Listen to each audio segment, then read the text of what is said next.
David's about to have the best breakdown ever, and as a Shopify fan, I gotta react. What was that? What was that? Not even the 3-0. The entire split. The entire god. Oh, dude, this has been the worst 24 hours that I think I've ever had in sports and esports fandom. It's He's losing it. unreal. Not doing so dumb. It's only one game. Aw, poor guy. And he posted this right after as well. The crash out. He did promise to crash out. Go back to that goddamn game one.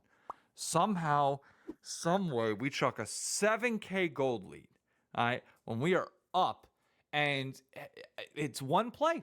It's one play that snowballs everything out. I think the play where Talia was dead and then Jin gets caught mid by the Flash Nautilus and then the game's pretty much over. They had 3 Barons, by the way. He has all the right to be upset that they didn't close this game out. 3 Barons, like multiple Nexus, like inhibs. They never should have lost this game. Out of our freaking control. Quid steps up a little bit too far. And the moment he does, they capitalize, they snowball from there. And it's not like we were playing all that great in game one anyways. Like the tweet I had prepped and locked and ready was that we are just faltering already. Like we're showing up late to every objective. Luckily we're winning fights, but like other than that, what are we doing? Like really not all that. Like we don't look good against. Yeah, they were giving all of the objectives. Or not all of them, obviously the Barons. Like this, especially the first Baron was a really good call. Even though Senna was alive. But like they were giving up objectives and just taking the fights after. But that's something Thunder Thieves have been doing the entire year. So Shopify of all teams, fucking of I all can't even say teams, that anymore. They beat our ass. exactly, Everything. exactly. River was like hard carrying that game, and you just knew in the back of your mind that like he's not going to be able to do this 3 straight games. He's not. So what happens when like he doesn't? But we didn't even make it that far. We didn't even make it that far. We somehow chuck game one. Like when I That tell you was that like insane. game ones for me in these series are cursed, it's beyond me. One of the worst Knicks playoff losses of all time. And then this happens on top of that. I can't. And game two begins like the perfect encapsulation of this entire freaking year. Or not even year, this split. Because game two was just pathetic. We lost everywhere. Sniper, before I go any further, Sniper, if you were for some godforsaken reason watching this video, tune out, okay? he's gonna go off on Sniper. Brother, this is a fan lashing out. Tune out. You don't want that in your life. You don't want like the narcissism that's going to come with this post, okay? Just go. Like, do not be here. If you're still watching, what the hell are you doing? Sniper got blasted by Fudge, okay? Like Fudge has always absolutely destroyed Sniper. Even last year when he was on Cloud9, like that one split that he played, he just 3-0'd Sniper, completely put him in a body bag. He played like the range tops. This year, like the whole reason we won, like the 2-1 in the group stage, was because we were abusing Sniper. the amount of impact that Fudge is making in this series. Okay, Renekton is, Fudge is like, a coming monster. in behind, and Yorick is just zoning him out to the point He where was like, beating the York. Sniper has to burn everything just to get out of the play because he's flanking again.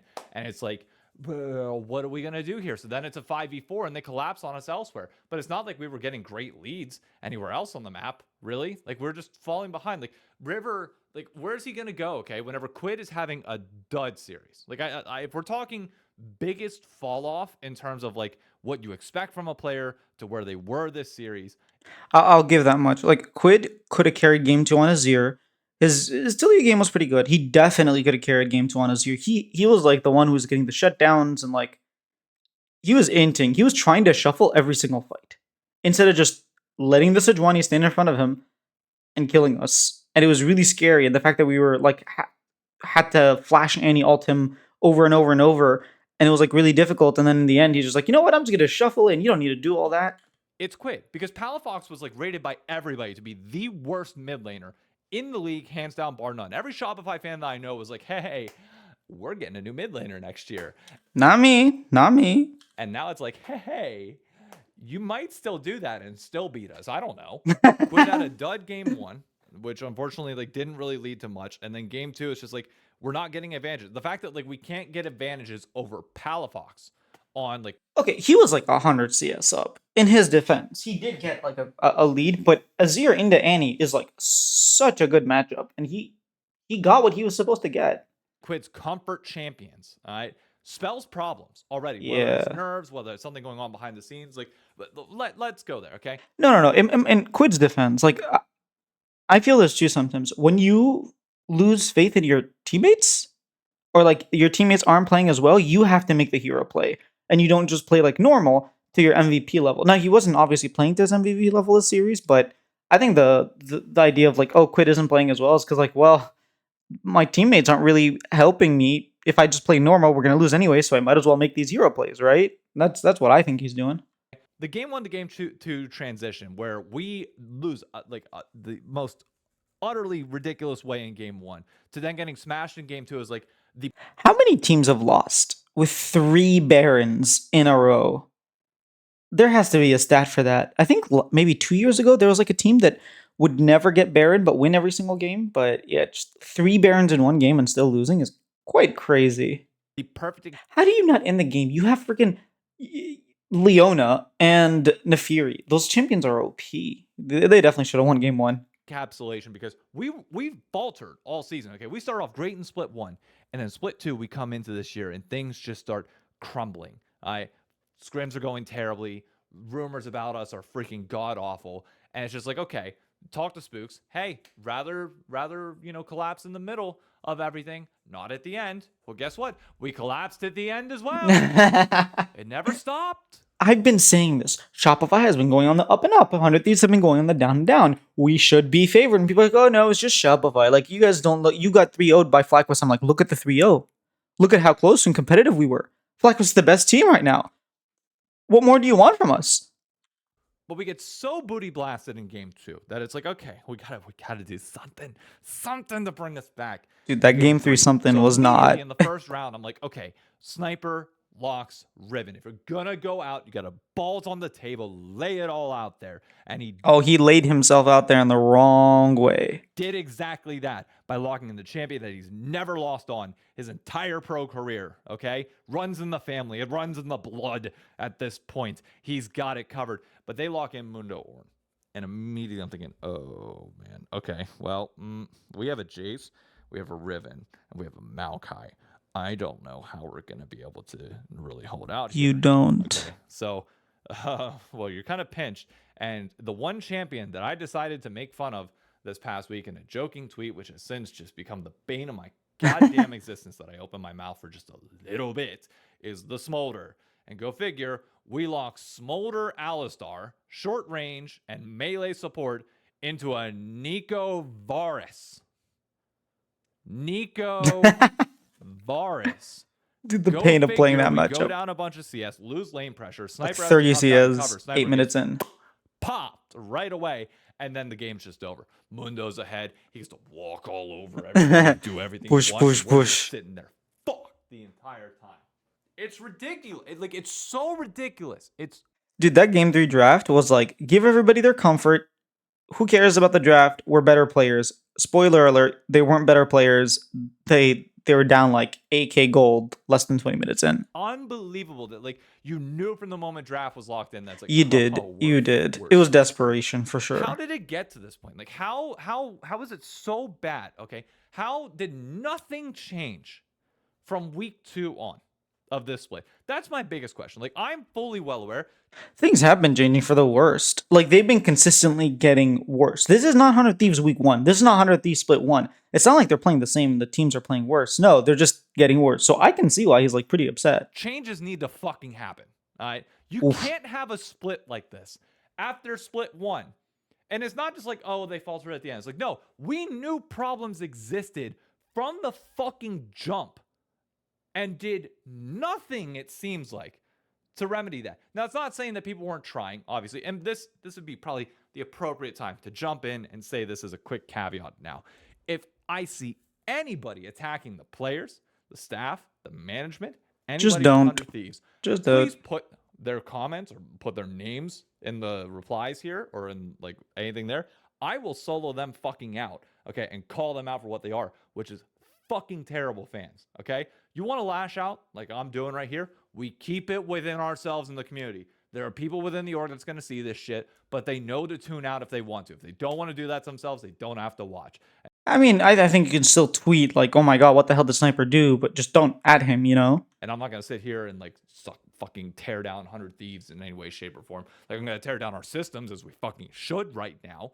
But if I don't think you make changes. By the way, if I'm 100 like, I think you have to hire someone like Golden Glue and Spooks by themselves. They need someone. They need like a fresh pair of eyes, kind of like what Shopify did with Demonte. We hired Demonte, and they were talking about it on pros today. Like, it really changed the atmosphere of the team, and they were able to improve. So hire someone. if I see anybody going directly at players, coaching staff, anybody else, you need to get a fucking life, okay? Don't. Period. Keep it within us. That's how you deal with stuff like this. You do not make it the problem of those that are already reeling from a loss and dealing with a hard situation. Got it? Good. What fucking happened? Like, is our coaching staff bad? Like that there it's got to be one of two things. In my mind, it's got to be one of two things. Coaching staff either does not know how to turn around a death spiral as it's going down, okay? I And agree. that maybe that just is what it is. Or two, there are players that just ruin everything for everybody else and just do not allow us to recover from bad moments. I think it's probably both. Like, Sniper has had a shift in mentality, and it doesn't seem to be working. But at the same time, the coaching staff should be there to guide him, right? He's like in his second year. He's not this super mega veteran like, River is, for example. I don't know who that is at this point. I know all eyes are going to be looking at Sniper. All of them, because he got bodied twice by Fudge, like terribly twice Yeah. by Fudge. And I get why he's going to be the first one that people look to, but this has to go well beyond that. Like, it's not just one, it's not like one player Yeah, it's not lost just us this series. yeah. Everybody but fucking River played god awful, it felt like, this entire series, and has not been on point with where we were in split one. And River was a big part of us winning the first series in group stage because he was like actively getting caught over and over and over and over to the point that we were able to get back into the game and win the game too. At all. So what happened? Like, something has to change here. You cannot, under any circumstances, go into summer split with nothing changing. Because if we get these same fucking results, okay, in summer, after watching our slow downfall this split, I'm going to lose it. I'm going to absolutely lose it. Now, granted, we could not have the money. We might not even be around. So, like, That's what I was gonna say. Maybe 100 Thieves got noticed that, hey, we're not going to be a part of the league next year. So maybe that's why they wouldn't change in any capacity. But, like, you look at the results of this, okay? Lion's already looking at making changes, okay, at the bottom. Dignitas, I mean, maybe. I don't know. I don't think Dig changed anything. Dig have been going on the up and up, just like Shopify. Even if we lost here today, I think the fact that we were going in the up and up makes it so like you don't necessarily want to make changes. But DSG did make 2 changes already. Changes because they have to avoid relegation. Like, we can't just sit here. I mean, maybe you do nothing for now. Maybe there's really nobody. But at this point, like, if you know that there's a clear problem, try out one of the fucking rookies. Like, try out one of the players that are like gonna be down below that are coming up. If you know You can try Zamudo, like you really can. I just don't know that that's the solution. that your spot's gonna be locked. But I get it. Maybe hire Dokla as a positional coach. See what that does. If we're gonna be gone and Riot's gonna kick us out, there's no point in making a Or goddamn Soaz or move. someone, But you I'm know. just saying, this is one of the most insane fucking death spirals that I've ever seen for like the league program. And this is right after there was a good fucking content piece and everything was happy for at least like 2 seconds. Oh Oh man, I gotta be honest, it feels so good. The fact that they lost to us, god. because it means so much more to 100 Thieves losing to Shopify after they made finals than Shopify, who was 5th, 6th last split. I don't know what else to say at this point. It was just an abysmal split. Like, through and through, an abysmal split. We did. They beat one top team, Cloud9, one best of one. They got smashed in all the other games. They barely beat us. They barely beat Dignitas. And then when it came to the group stage, like, they lost to us. Not look good at any point during the stretch. We couldn't beat the top teams, barring like C9, weirdly, Yeah. in the best of one. It was the very first early game on too. in that first week. But like, from that point on, it was just bad.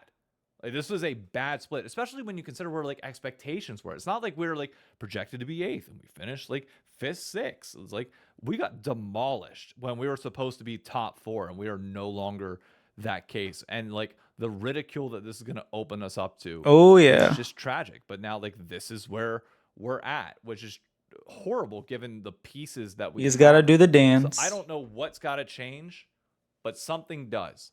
And if by the next time that I film one of these rendezvous and it's not terrible news that the program's fucking cut, I'm going to lose my goddamn mind, because what on God's green earth was this split?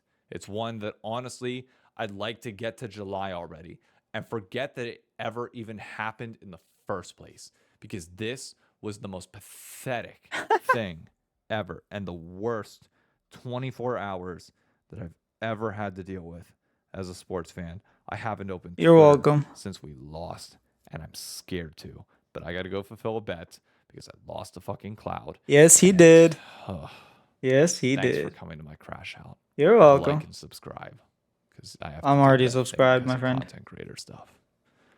I'm gonna go bury myself in a hole. Oh boy. Oh, he didn't put the music because it's copyrighted. That's hilarious. It's even better with this music. And he got the Shopify jersey on too. Oh, look at the moves. I would not have done it that well, by the way. You can check, obviously, with the correct music on TikTok, but... Alright. Honestly, he pulled it off quite well. I would not have been so graceful with it. I would not have been so graceful with it. I'm so glad I made the bet. I was so close to saying no, but then I was just like, yeah, you know what? A bet's a bet. It makes things more fun, right? Whew.